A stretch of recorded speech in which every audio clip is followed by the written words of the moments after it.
अगर pregnancy conceive करनी है तो आपको अपने पीरियड के बाद से ही तैयारियां शुरू करनी है। पीरियड के बाद बहुत सारे ऐसे टिप्स होते हैं जिनको फॉलो करना बहुत ज़रूरी होता है, और अगर कई महिलाएं फॉलो नहीं करती हैं तो कोई बीमारी नहीं है, कोई भी इनफर्टिलिटी इशू नहीं है, फिर भी वो कंसीव नहीं हो पा रही हैं, तो इन सब छोटी छोटी गलतियों के कारण ही वो कंसीव नहीं कर पा रही हैं। पीरियड के बाद से ही आपको जो है अपना ओव्यूलेशन ट्रैक कर लेना है। ओव्यूलेशन किट नहीं है, कोई दिक्कत नहीं है, ओव्यूलेशन के सिम्टम्स आपको पता होने चाहिए। अगर नहीं पता है तो मेरे चैनल पे बहुत सारे वीडियोस हैं, जाके देखिए और पता कीजिए कि ओव्यूलेशन के क्या लक्षण होते हैं। आप जान गए कि आपके ओव्यूलेशन के क्या क्या लक्षण होते हैं। अब ये कि आपको वो लक्षण किस दिन दिख रहे हैं, किस समय से दिख रहे हैं, वो 3 से 4 दिन आपको वो लक्षण पीरियड के बाद से ही आपको वो लक्षण दिख रहे हैं या नहीं। जैसे कि आपको ब्रेस्ट में हल्का सा टेंडरनेस फील होना, या फिर डिस्चार्जेस आपके कैसे हो रहे हैं, सर्विक्स के एग्जामिन खुद करना चाहेंगी। आपके ओव्यूलेशन के टाइम में सर्विक्स बिल्कुल अलग होता है, तो सर्विक्स का आप खुद एग्जामिन कर सकती हैं, अपना ओव्यूलेशन पता कर सकती हैं। तो उससे भी आप ओव्यूलेशन पता करके अपना ओव्यूलेशन ट्रैक करने की कोशिश कीजिए। जब ओव्यूलेशन ट्रैक हो जाता है, आपको पता चल जाता है कि हाँ ये ओव्यूलेशन का सही समय है, तो उसके 5 दिन पहले और 5 दिन के बाद से ही आपको लगातार या फिर ऑल्टरनेट डेज पे कोशिश करनी शुरू कर देनी चाहिए। अब ये कि जब आप ओव्यूलेशन डेज में कोशिश करती हैं तो उसके बाद आपको क्या करना है।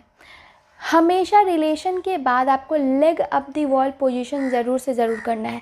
Leg up the wall position करने के कुछ अलग तरीके ऐसे होते हैं कि आप एक तो सुबह में मॉर्निंग में हर रोज़ ये एक्सरसाइज के तौर पे कर सकती हैं। Leg up the wall position अपने ओव्यूलेशन डेज में leg up the wall position exercise के तौर पर 10 से 15 मिनट तक सुबह में कर सकती हैं।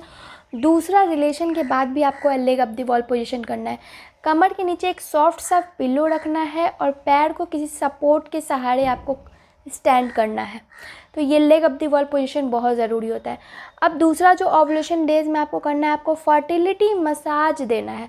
आपके ओवरी के पास, आपके यूट्रस के पास, आपके रिप्रोडक्टिव सिस्टम के पास आपको फर्टिलिटी मसाज देना है कास्टर ऑयल से, और सेम कास्टर ऑयल का 2-3 बूंद आपको अपने नाभि में भी डालना है।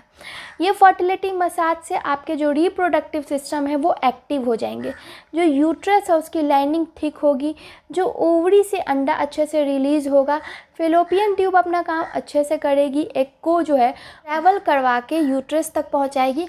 तो ये रिप्रोडक्टिव सिस्टम, मैं ये कहूँगी कि रिप्रोडक्टिव सिस्टम एक्टिव हो जाएगा फर्टिलिटी मसाज से। नेक्स्ट ये कि रिलेशन के बाद आपको तुरंत यूरिन के लिए या फिर क्लीन करने के लिए बिल्कुल भी नहीं जाना है। इसकी वजह से कई महिलाओं जैसे कि तुरंत या तो वो उठ जाती हैं या फिर तुरंत यूरिन के लिए चली जाती हैं, तो कई बार क्या होता है कि सब कुछ आउट होने के कारण उनकी प्रेगनेंसी नहीं रुक पाती है। तो इसलिए तुरंत यूरिन के लिए नहीं जाना है और तुरंत क्लीन करने के लिए नहीं जाना है। कब जाना है, तो आपको रिलेशन के जो 10 दिन मैंने बताए, न्यू या फिर ऑल्टरनेट डेज पे ट्राई कर रही हैं, रिलेशन के 15 से 20 मिनट के बाद ही आपको यूरिन के लिए जाना है या फिर क्लीन करने के लिए जाना है। तुरंत कई बार महिलाएं उठ गई हैं तो सब कुछ फॉल आउट होने की वजह से भी प्रेगनेंसी नहीं रुकी है। तो इस वजह से जिनके जैसे कि मोटेलिटी बहुत कम है स्पर्म की, तो इस वजह से भी कई बार गति कम होने के कारण, तुरंत उठने के कारण भी सब कुछ फॉल आउट हो जाता है। तो इन बातों का ज़रूर से ज़रूर ध्यान दें और अपनी डाइट को सही रखें, स्ट्रेस फ्री रखें, योगा और एक्सरसाइजेस करते रहें। मेन चीज़ ये है कि अपनी डाइट और सप्लीमेंट को बिल्कुल सही रखें। तो आई होप कि आपको ये वीडियो पसंद आया हो। वीडियो पसंद आया तो वीडियो को लाइक, चैनल को सब्सक्राइब और कमेंट करते जाए। धन्यवाद।